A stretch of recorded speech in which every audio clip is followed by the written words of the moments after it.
James Thomas Morning Blend. Today I've got Joel Smiley. How are you, Joel? James, thank you for having me on today. Oh, thank you for joining us. So tell us the name of your company. Attracting Resources, LLC.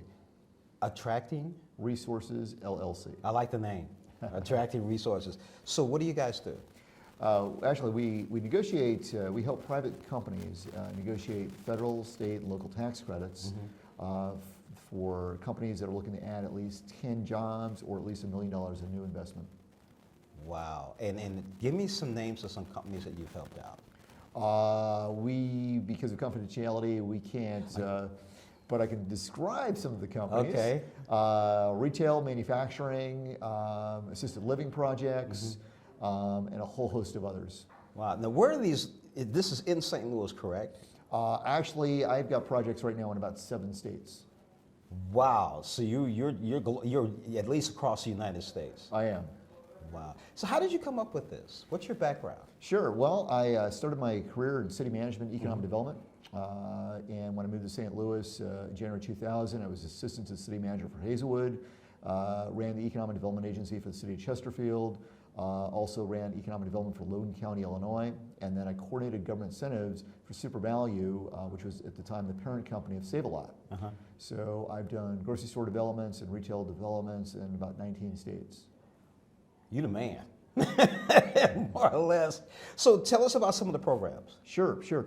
Well, James, you asked me to talk about really what we can do to help North City and North County. Yeah. And I just put a handful of notes together and to whip these through real quick. All right. For workforce, there's a couple of programs. One's called Work Opportunity Tax Credits, and the other is OJT, on-the-job training. What on-the-job training does is it can be a cash reimbursement for 50% of your wages for anywhere from 2 to 6 months. WOTC, essentially an employer gives every employee they have a one-page demographic piece of paper. If they check any boxes, anything from chronically unemployed to recently released from prison, disabled veterans, there's a federal tax credit for that. I didn't know that. There is. And as we get into things like new market tax credits, which can reduce in high poverty areas. Basically, it serves as like a 7-year loan, if you think about it. And if they survive the 7th through the 7th year, 15% of that loan is forgiven. Wow. So there's a lot of programs out there to help very high-stressed areas. But more importantly, I think if you combine that with programs that are already there, including things like neighborhood improvement districts, community improvement districts. There might be a TIF district already in place.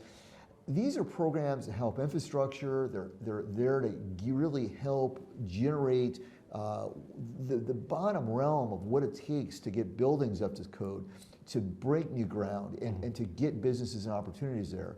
And really it's looking at what a community needs and what are those resources to help identify those. For a community that is struggled in terms of creating jobs and opportunities, there's private sector partnerships as well.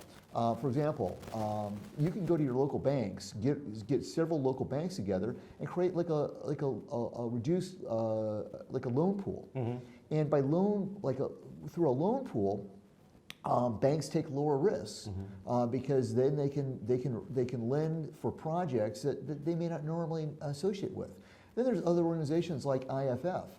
Well, IFF has programs out there with very low interest loans, especially for in lower income areas. So there's a lot of programs that are out there that can help generate jobs and opportunities, and that's what I think my company does really well. Tell me about the virtual incubators. You were talking about that earlier. Yeah. So what an incubator is, okay, what a bank incubator is, it's a centralized center, for example, St. Louis Enterprise Centers. And it's a place where businesses can go for up to about 3 years. Sometimes the rent's reduced, and what happens is there can be shared secretarial services, shared copy machines, and so forth, but it's a centralized center generally subsidized by the county or the community. What a virtual incubator is, it's basically getting volunteers property owners who have basically empty properties that have been there for over 6 months to a year that are vacant. You take a group of those properties, and again, the property owners volunteer, and it's to their advantage too. Right. So they agree to do a 3-year program with reduced rent.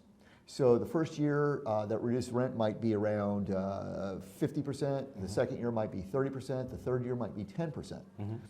The applicants then are screened pre-hand, and they're forced to basically go through a SCORE program. And what SCORE does better than anyone else is put together a business plan.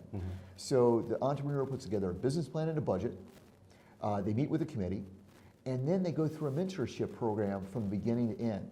They enter into a lease agreement with one of these property owners for these 3 years at a reduced rent. And part of the program is we identify other services in the community that they can also qualify for.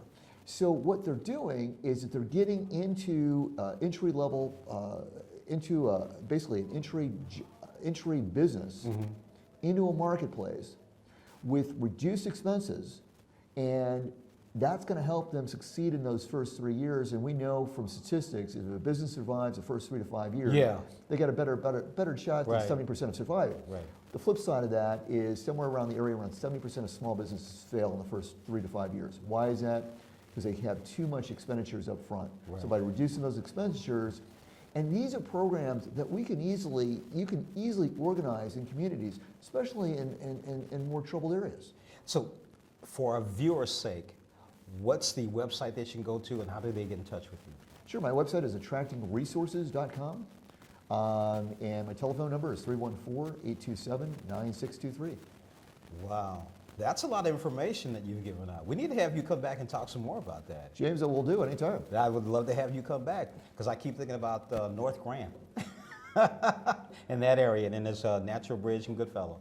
Absolutely. Yeah, that would be great. Joel, thank you so much for joining us on Morning Blend. What's that address again? What's the phone number? 314-827-9623. You can also reach me at attractingresources@gmail.com. And our website is www.attractingresources.com. Thank you so much. James Thomas, Morning Blend. We'll be right back.